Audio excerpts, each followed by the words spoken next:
La discriminación y violencia política hacia nuestros pueblos originarios no es algo nuevo, sino que tiene una raíz histórica a la base. Para ahondar más en el tema, lo haremos desde la psicología social latinoamericana y europea, las cuales señalan que los fenómenos emergen en un contexto social e histórico determinado. Por esta razón, para comprender el fenómeno debemos referirnos al historicismo del mismo.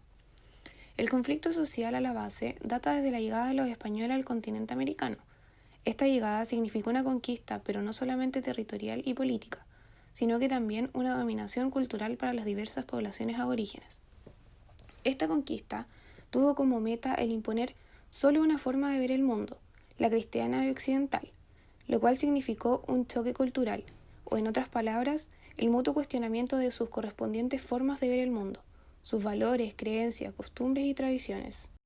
Los procesos de evangelización que realizaron los españoles involucraron una atención permanente para los intereses de los conquistadores, quienes no veían en el indígena un sujeto de evangelización, sino que lo veían como mano de obra útil para explotar las riquezas que le ofrecía el nuevo continente. Sin embargo, también estaba el interés de la Iglesia en asumir frecuentemente la defensa de derechos y de la protección de la población indígena, a quienes consideraban criaturas de Dios y súbditos del rey, tal como lo eran los propios españoles. Pero esto no incluía para la Iglesia la tolerancia a las creencias religiosas de los indígenas, sino que más bien las veía como manifestaciones de herejía de las que había que salvarlos. Por su parte, los españoles también llevaron a cabo procesos de mestizaje, los cuales significaba una interrelación voluntaria, o no entre dos o más culturas, lo cual en nuestro país se produjo casi exclusivamente entre indígenas y españoles. Los mestizos crecieron generalmente vinculados a sus progenitoras y a sus culturas.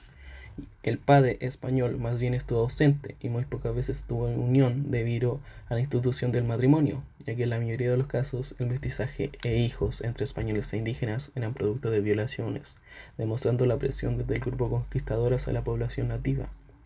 En la pirámide social, los mestizos eran la mano de obra de las haciendas y del trabajo doméstico en las ciudades. Esta población se separó de sus raíces aborígenes y quienes a su vez no tenían una identidad propia. Este proceso de mestizaje trajo una sociedad colonial en donde el color de piel determinaba la ubicación del individuo en la sociedad.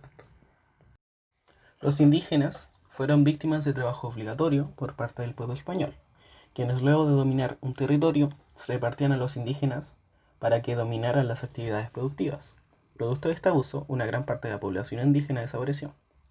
Luego continuaron una sucesión de conflictos bélicos entre españoles y mapuches que abarca todo el periodo colonial, desde el siglo XVI a el siglo XVIII. La resistencia indígena se compuso de varias etapas: la guerra ofensiva, la guerra defensiva y los parlamentos. El conflicto inició con la ocupación y colonización de Wallmapu, la cual se originó con la denominada pacificación de la Araucanía. Con la colonización de las actuales provincias de Valdivia, Osorno y Yanquihue,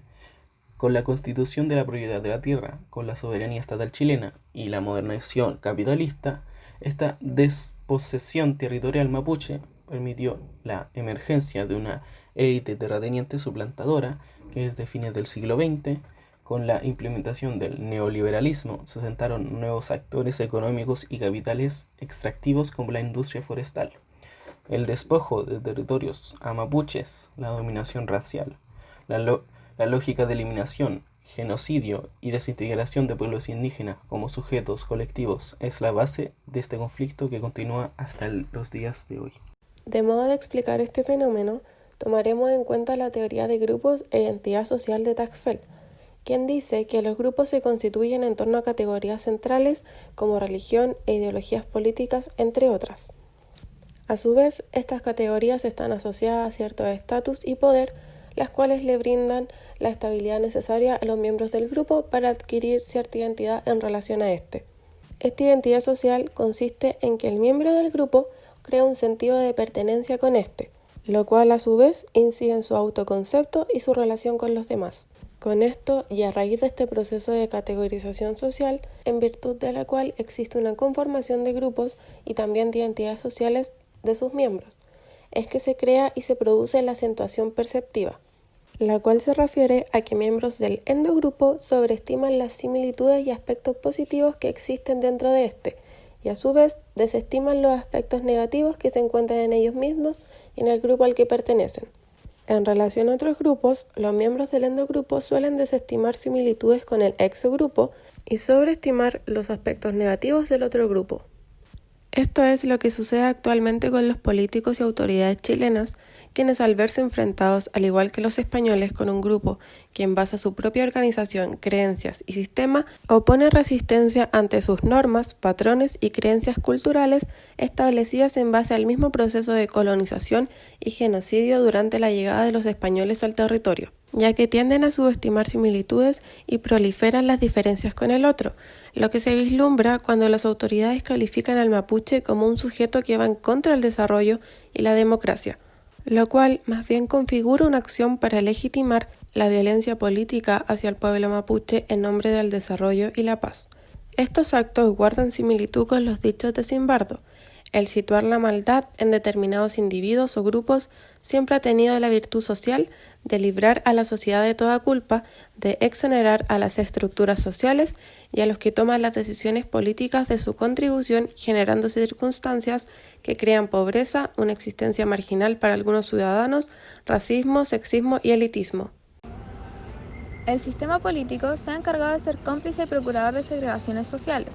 Un grupo minoritario y privilegiado ejerce acciones discriminatorias contra grupos de estratos que consideran inferiores, por el mero hecho de no corresponder a sus creencias propias. La élite, que se encuentra en el poder, al adjudicar estos calificativos al pueblo mapuche, ha buscado degradar al otro sujeto y adjudicarse a sí mismo un estatus superior. Tal y como señala Pavón, la psicología está enterada de esto. Sin embargo, opta por adaptarnos al sistema, a sus mezquinos intereses, a sus falsos ideales y caprichos perversos, en lugar de adaptar el sistema a nosotros, a nuestras necesidades, aspiraciones y deseos. En lugar de que el sistema sea lo que nosotros queremos, somos nosotros los que debemos ser lo que decide el sistema. Los psicólogos se encargan de neutralizar a quienes ponen en peligro este sistema, que reprime, oprime, explota y margina, causa guerras económicas, mata de hambre y de enfermedades curables y subyace a algunas de las más sangrientas dictaduras del último siglo. Los sujetos que crecieron en una sociedad segregada racialmente y que gestaron su identidad en ideologías de supremacía criolla siguen hasta hoy naturalizando que los mapuches están condenados a ser servidumbre o a desaparecer. Los calificativos como «soy pobre pero no indio» es una expresión que muestra el rostro clasista que comparten las élites políticas y económicas, así como también este año cuando el grupo de personas que asistieron a desalojar el municipio de Curacautín gritaban exacerbadamente «el que nos salta es mapuche» y otro tipo de epítetos en contra del pueblo indígena. El odio y discriminación racial en Wallmapu configura una forma de opresión que a través de la expropiación de tierras y recursos que históricamente le pertenecieron al pueblo mapuche y que el Estado chileno, mediante actos de violencia se instaló en dichos territorios, solo beneficia a la clase política y empresarial, que bajo el sistema neoliberal predominante en Chile ha gobernado y dominado en virtud de unos pocos, y no así de la gran mayoría de la población. El gobierno actual responde a las demandas de estas élites conformadas por grupos reducidos, pero con una gran concentración de poder, quienes utilizan la discriminación racial y represión como forma de adquirir capital, dotando al mapuche de la imagen de un enemigo interno. Si bien el conflicto tiene una base histórica, también hay conflictos económicos y políticos de por medio. Es por esta razón que no se han producido hasta el día de hoy respuestas eficientes hacia las demandas históricas de los pueblos originarios, demostrando así el nulo interés de los gobiernos de turno en atender este asunto. La única moción que pretende darle voz a aquellos grupos sociales que han sido callados por años es la propuesta de escaños reservados para pueblos originarios, la cual tiene como objetivo aportar soluciones y responder a la violencia y el daño cometido a través de los años por el Estado. Esta propuesta emana tras años de manifestaciones y resistencia del pueblo mapuche. Gran parte de la población ha luchado por visibilizar esta problemática y ha ejercido presión para que el conflicto con el pueblo mapuche sea una temática presente en las agendas de los gobiernos y se promueva el respeto hacia la cultura y vida de pueblos originarios. La relevancia de estudiar y analizar este fenómeno desde la psicología social radica en cómo este fenómeno puede provocar cambios sociales, en este caso a partir de la acción de grupos minoritarios, lo cual explica Moscovici en la teoría de las minorías activas. Esta teoría se refiere a la influencia ejercida por grupos minoritarios que no cuentan con gran poder dentro del sistema, como por ejemplo las minorías sociales discriminadas y oprimidas, entre ellas los pueblos originarios y comunidades mapuches. Esta influencia se realiza con la finalidad de generar cambios. Dentro de los mecanismos para lograr esta influencia se encuentra la visibilización y validación del discurso de las minorías, lo cual en este caso se ha logrado por medio de manifestaciones y difusión de casos de odio y violencia ejercidos por parte del Estado y fuerzas de orden.